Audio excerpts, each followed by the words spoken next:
semaine, rencontre avec le réalisateur Philippe Muil. Bonjour, donc je m'appelle Philippe Muil.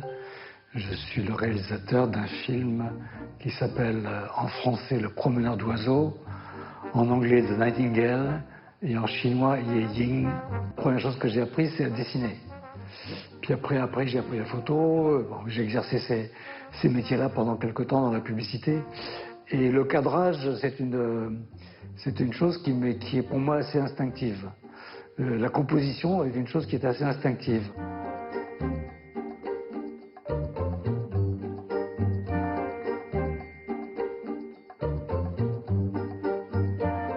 La première chose que je dirais au sujet de la Chine, c'est que c'est un pays qui est, pour un cinéaste, c'est un pays qui est facile à cadrer.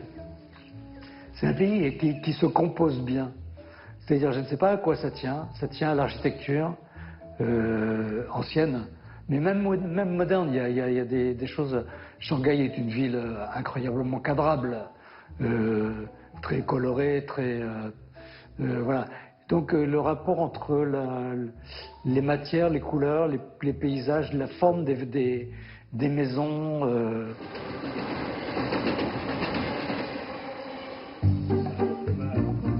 Je ne réussissais pas à dire à l'acteur principal qu'il s'était fait mal aux pieds, très mal aux pieds, et il ne voulait pas boiter. Donc on a discuté.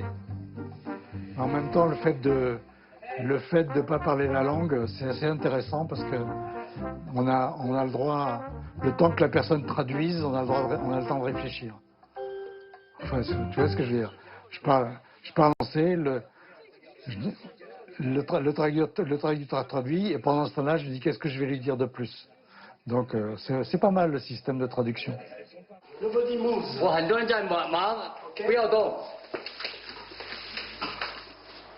ne faut pas chercher à mettre les équipes chinoises au modèle occidental. Il faut prendre l'équipe chinoise et c'est à nous de nous adapter. Donc, ce qui est très agréable avec les équipes chinoises, c'est que c'est des bosseurs, ils sont gentils, ils sont souriants. En me promenant dans les villes chinoises, que l'oiseau avait été un personnage très important finalement de lien social, d'amitié et de lien social, notamment pour la génération de l'âge du grand-père.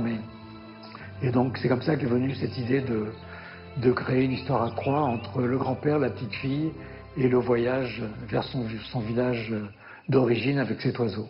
Il ne parle pas ma langue et je ne parle pas sa langue. Ni jiao shenme mingzi? Philippe.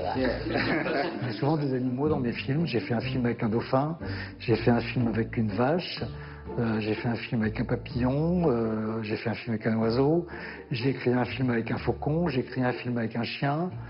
J'aime bien les animaux. Et un jour, je tombe un peu par hasard sur le livre Bambi, qui a été écrit en 1923 par un auteur autrichien. Et le livre est dans le domaine public. Tout le monde peut faire un film avec ce bouquin, puisqu'il n'appartient plus à personne. Mais donc, je voudrais faire un film...